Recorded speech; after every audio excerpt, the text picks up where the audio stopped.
Hey guys, spring is sprung, and right now we're kind of where April showers bring May flowers. I am looking forward to the May flowers, but I'm also looking forward to what those flowers bring, and I'm talking about butterflies. Today's project, we're gonna make a butterfly. Butterflies are a perfect example of symmetry. Symmetry is when something is the same on both sides. I'm going to show you a little trick today on how to create symmetry in your artwork. We're only going to draw half of the butterfly, and then I'll show you the trick, how to copy it exactly on the other side of the paper. Before we start our drawing, let's take a look at some photos of butterflies to inspire us. Notice that the different types of butterflies have different shaped wings. How many wings does a butterfly have? When you look at first, it almost looks like two, one on each side, but it's actually four. Each side of the butterfly has two wings. Also notice the different markings on the wings. You can use those markings when creating your drawing or come up with your own. Your butterfly doesn't have to be completely realistic. It just has to be symmetrical. Let's get started. All right, to begin, we're going to hold our paper horizontally because we want nice wide butterfly wings. I want you to fill this paper up with your butterfly, not giving me a little tiny butterfly in the middle. Step one, let's fold our paper in half like a book. Open it back up.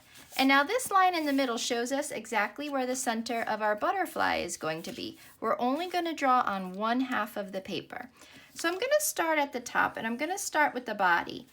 A butterfly has a head. It actually has three sections. This middle section is called the thorax, and then this bottom long section is called its abdomen. So you want to show me all three parts of the butterfly's body, and then like we said before, we have two wings, an upper wing and a bottom wing. Your wings don't have to be shaped exactly like mine, but I'm going to go nice and big with this first one, curve back in close to where I started it. And then it's going to overlap my bottom one. My bottom one, I think I'm going to make it a swallowtail, which means it has that little bit that sticks out. I'm going to curve around and attach it there. Your wings might not look like these, that's fine. If you want to pull up a picture to look at and have reference, that will help you with your butterfly. That'll make it a little bit easier.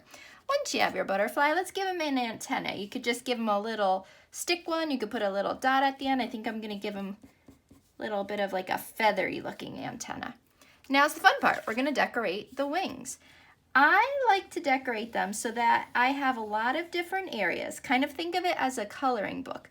Different areas to add different colors. I want a lot of color in my butterfly. So I'm just starting with some kind of random dots. They're not perfectly round. I like that they're a little bit wiggly on this guy. Giving in some shape, and here I'm going to give him some longer pieces, him or her, I'm not sure. And the more shapes I make on this butterfly, the more opportunity I'm going to have to add color.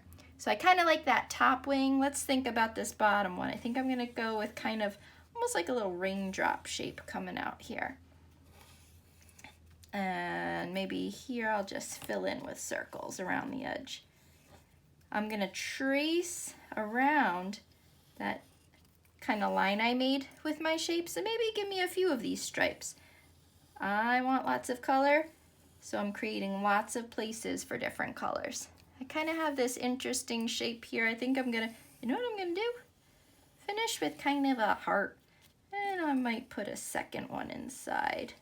And I think I'm going to stop there for now. I'm happy with him. Oh, you know what? I just want to give my butterfly's body a little texture. I'm going to put a few lines. Like I said, your butterfly can be very realistic, especially if you're looking at a photo of a butterfly, or it could be your interpretation of what a butterfly's wings look like. I know when you look at this, you know it's a butterfly. I also know that if I brought this outside, I would never find a butterfly that matches this. It's not exactly realistic, but it's a great interpretation of a butterfly. Now the trick to getting this half to match this half, to show symmetry, I'm going to fold my paper backwards like this. So now I have the blank piece on top, and I have my drawing on the other side. Now, most of you are going to need to bring this to a bright window, tape it up, and you're going to be able to see through and see that butterfly to trace. For us, I'm very lucky. I don't know if all of us have one of these, but I have a little tracing pad right here. So I'm going to put it on on its brightest setting.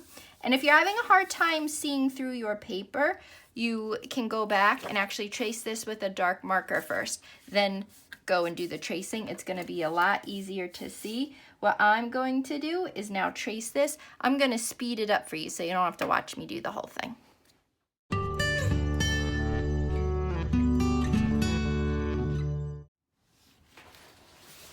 All right, all done tracing. You'll find with this project, I want you to use a thinner paper. Your printer paper would be perfect for this because when it comes to seeing through the paper to trace, that's gonna help you out. You don't want a paper that's too thick. Let's see what happened. Ooh, we have a perfectly symmetrical butterfly. Here is the line of symmetry. The line of symmetry is what cuts it right in half. Two mirror sides that match each other. Next, you get to color it. You may use whatever you have, just like we've been doing. You can use crayons, markers, colored pencils, oil pastels, or paint. What am I gonna use? Let's see. All right, guys, here it is colored in. I used watercolors to fill in the whole thing first. I let it dry a little bit, and then these little details that were added on after, that's colored pencil. That's something I like to do. I like to kind of layer. Like I said though, up to you. Use what you want to use. I did like the addition of these extra little marks in the end. I can't wait to see how your butterfly turns out. Good luck with this project.